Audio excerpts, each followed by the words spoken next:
You either learn how to diffuse your triggers or your triggers blow up your career. You see, the people that continue to grow sustainably and consistently aren't the ones that tough it out all the time. That's a slow path to self-destruction. They aren't the ones who react to every trigger. That is a slow path to others' destruction and the relationships in your life. The ones that grow sustainably are the ones who learn how to manage their emotions and process their emotions and not control them. You cannot control your emotions. You can control your thoughts, but your emotions, you cannot control them. You have to feel them. You have to process them and get the internal, deeper messaging from them. Imagine this. 10-year-old Johnny goes to school and the bullies beat the heck out of him, humiliate him, spit at him, steal his lunch, and he goes home and his parents take care of him, they support him, they love on him, and they teach him how to defend himself. Now let's talk about 10-year-old Bill. Goes to school, the bullies beat the heck out of him, spit at him, embarrass him, humiliate him, steal his lunch, steal his money, and he goes home and his parents are not home.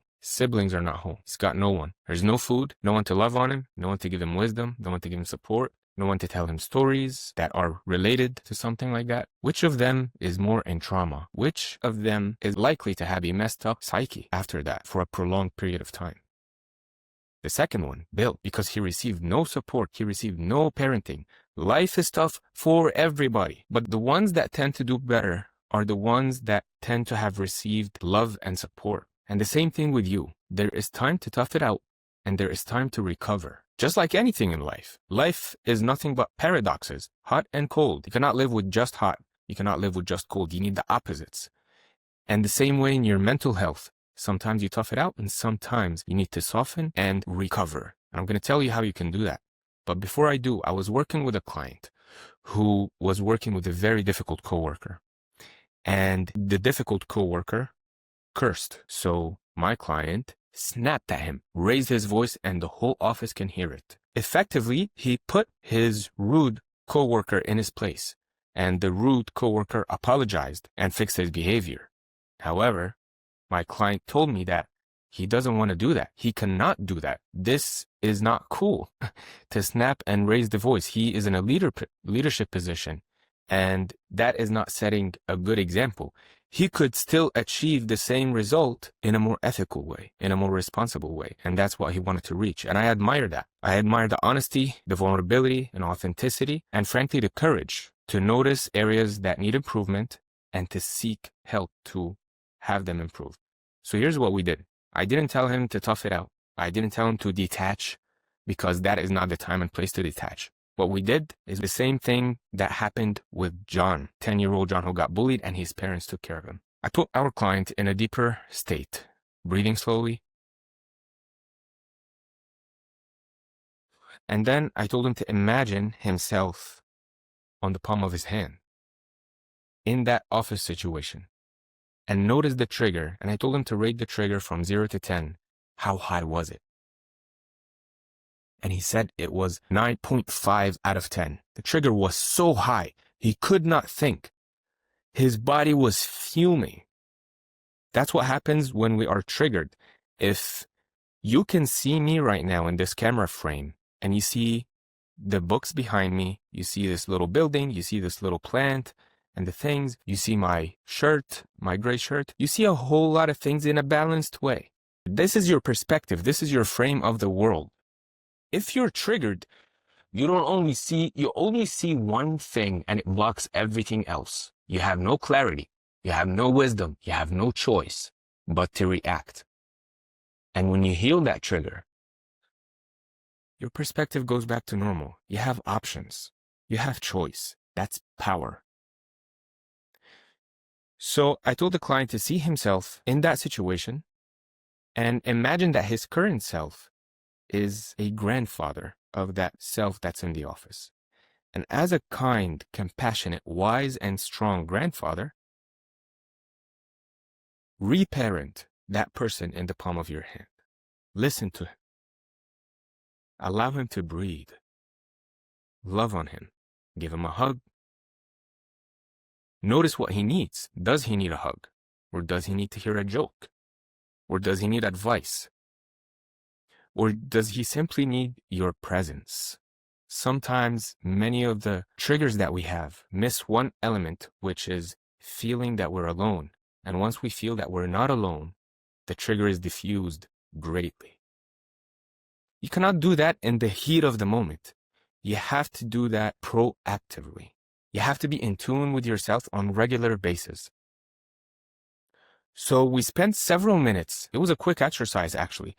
And the trigger went from 9.5 out of 10 to 2 out of 10 within minutes. What does it mean the trigger went from 9.5 to 2? It meant now he sees options. Now he's relaxed and in control of the situation and himself. And that's why toughing it out doesn't work. Sometimes we need to go deeper and see what's missing psychologically and provide that need that has been missing. All of a sudden, we are in power.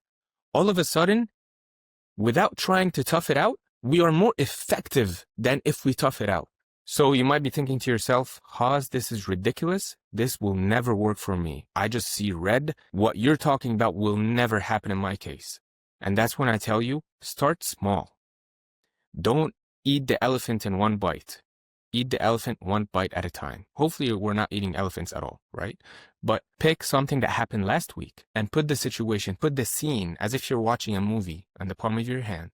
That will help you anchor and will help you detach. So you're not immersed in it. You see it in a small scale, so it's not as heavy. It's not as overwhelming. And begin to parent that last week version of you in that specific situation. And notice what's the level of discomfort from 0 to 10. Reparent yourself. And notice after 5 minutes or 1 minute how you feel afterwards. It may be difficult to do it on your own because the mind tries to escape. Okay, I totally understand that. And that's why I created a video that I will link for you at the end, where I actually walk you through the process in extension. I walk you through it step by step for several minutes so that you can experience the relief for yourself. This video is going to be a little bit more quick. After you reparent yourself, notice how much better you feel and give it a number. Make everything measurable. Many times when I do that exercise with people, I ask them, what do you feel afterwards? And they say that they report that they see better. Their vision gets more clear. And that is my personal experience too. That is because your eyes are the windows to your soul. And when you heal your soul, your eyes get clearer. This is deeper than just making you successful in your career. This is literally an existential thing. It's a spiritual thing. It's rescuing your own soul. Your soul is much more important than anything that is passing this week or next week. And I believe that's why we're here. We're here to steward our souls. And as a byproduct, we receive a successful, sustainable, fulfilling career, successful, sustainable, and fulfilling relationships, health, so on and so forth. So the point is, life is filled with paradoxes. Sometimes you need to tough it out and push through the triggers and detach from your triggers and numb yourself to get through things, but that is not sustainable. I encourage some wisdom. I encourage some compassion for yourself and for your psychology so that you continue to become successful long-term and not just for short bursts of time. If you got value from this video, watch this next one over here where I walk you through the exercise step by step. Does your voice clamp up when you're ordering food in a restaurant? Maybe you're hanging out with your family and friends. Do you feel that nervousness when you notice people are starting to look at you and it's your turn to order? Your voice shakes, tightens up,